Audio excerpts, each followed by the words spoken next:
All right, hello everybody. Today I'm going to be taking a look at the Bardsung Kickstarter. Yet another Kickstarter that I pledged but completely forgot about. I have no idea what's in this box because this was long enough ago and I didn't even remember pledging to this. So, yeah, I don't know. I don't know what's going to happen. This is way heavier than I thought. I don't remember like pledging for a bunch of stuff, but maybe I did. I don't know. Ooh, okay. All right. So already we have... Oh, these are all like retail packages. Oh my god. This... Wow, okay, yeah, this board game is massive. Let's pull up the small box first. This is the Bardsung Fables, apparently. And I have no idea what's in there. Very well packed. I love it when they have the proper cardboard inserts. And, oh my god! This is a heavy board game. Oh, you know what? I don't feel so depressed because, you know what? This is a board game that I'm actually going to be able to perhaps play with actual people one of these days here.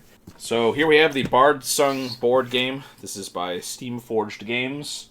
I believe this is the base game. I don't know. This looks like a retail. This does have a UPC on it, so I'm assuming this is just the retail packaging for the game. And let's take a look.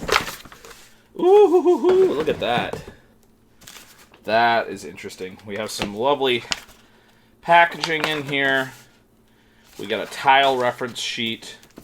We have all the lovely tokens and tiles here. And then, oh, we have some miniatures. And already I see a turtle miniature there. So that's pretty cool. Wow, we have plastic inserts. Every single one of these is kind of separately put out. We have plastic inserts for the tokens as well.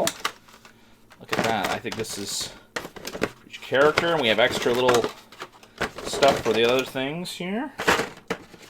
All right, let's take a look at this, the turtle.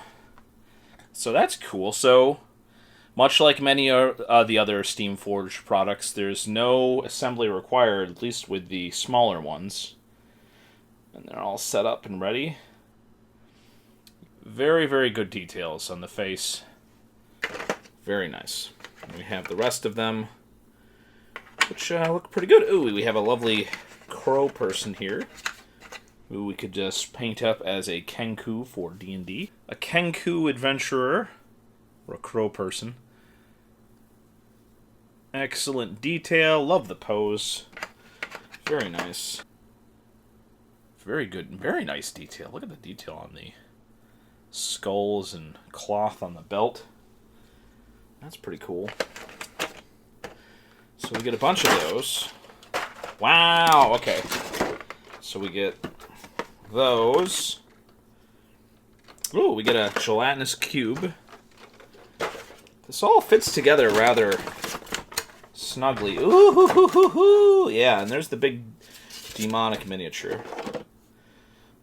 We have something that looks very, very, this looks very suspiciously like a Grick in design, but it's just different enough where it's legally distinct. Ooh, and then we also have some sort of horror that has hooks on it. Also legally distinct from a hook horror. Oh, lovely. We got a spider rider. Very, very detailed. Much more detailed than I expected. So you see some texture on the spider's abdomen there. So this is a cube that is gelatinous. Has a big mouth. If I was to sculpt another gelatinous cube, I'd probably want to do something like this where it has some sort of a little bit more personality to it. We have all the individual place situations, and we have the rest of the miniatures on the very bottom. And we have the big old rule book, adventure book, and rule book.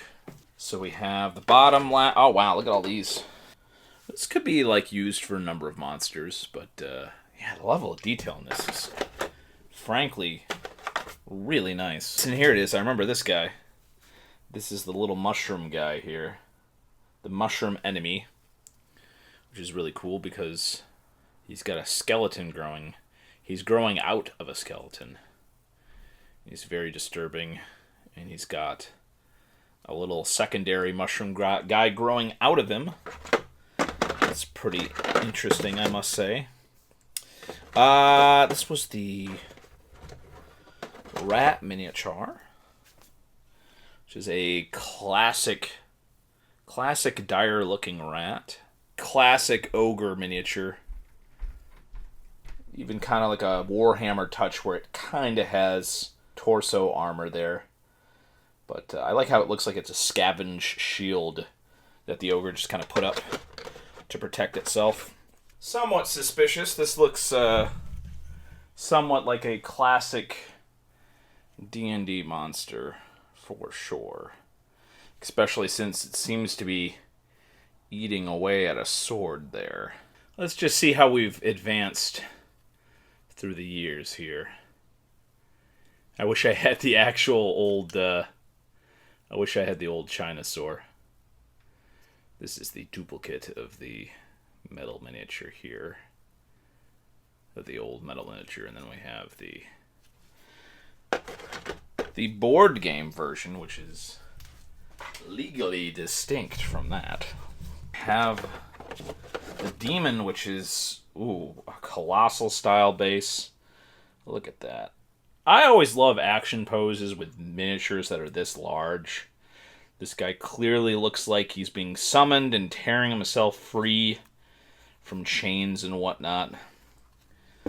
He's got his big old wings and whatnot. It's a very impressive miniature.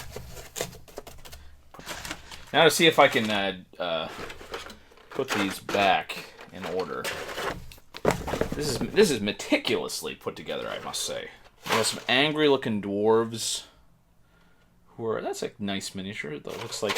Oh, that's interesting. We got the little ghosty miniature here. Has a little secondary ghost head. Secondary ghost head on the ghost miniature. That's a cool design.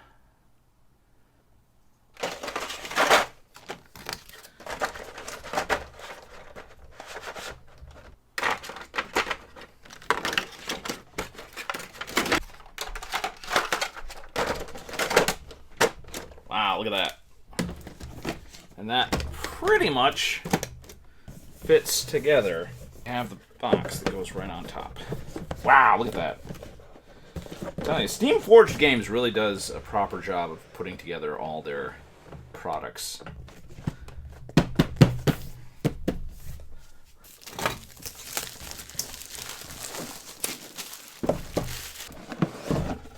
Ooh. The Legend of the Ancient Forms. This is obviously the expansion pack, I guess. One set of miniatures. We've got another set of miniatures. Nice. Nice. This is a lovely little metal coin here. That is meant to go there, I'm assuming.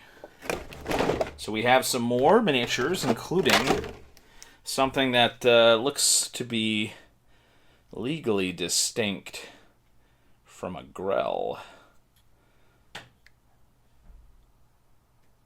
Very lovely sculpting on that. Almost looks like a cloaker. That's a cool mini regardless. That looks straight out of Elden Ring. We got the pack of wolves. Oh, we got the robotic dog. Look at that. On its own little textured base, too. A little bit of steampunk pipe coming out there. That's neato. And we have more heroes and villains. Little goblin here with his lantern and oversized dagger. A Warforged miniature whose shield has some lovely gear details on it. That certainly is a lovely miniature. Oh, very nice. I just like the pose on this miniature. At ease, but weapon out. Got the little Runes carved in the sword. Draconian, or perhaps a Critical Role style Dragonborn who has the tail. A little draconic monk guy. Wheeled back, pulling some arrows while getting to a more strategic area. This little miner guy, I thought, was a really nice miniature. And you can get this in the... You get 2 of these, actually, in the expansion. So, yeah, it's cool for people that might want to get this just for the miniatures. It looks like you get a lot of the miniatures from the regular game. You also get duplicates in here. So that's not necessarily great for someone like me who bought these and doesn't really... I don't know how many times I'm going to run the game. But, yeah, it looks like the miniatures are pretty interesting. So if you want to get this little expansion thing, you get a lot of really nice miniatures. Ooh, look, like that's some dang old scenarios here, man. That's crazy. Look at that. Yeah, there's a full color image of the Draconic Monk. So what are they called in here? Forge Warden for the sort of Eberron-looking construct guy there. Vanguard. Wow, they straight up call it a Grell. That must be one of the ones that's not protected under specific copyright. Effervescent Ooze. Wait a second. Did I miss that one? I want to talk about an Effervescent Ooze. Yeah, there we go. Yeah, that was this one here. Oh yeah, this is the one that I missed on first. That's a nice miniature. It's got a sword stuck in it. It's got his pseudopods out in the form of a maw to devour its enemies. I backed on Kickstarter and didn't remember. So yeah. A lovely little surprise there.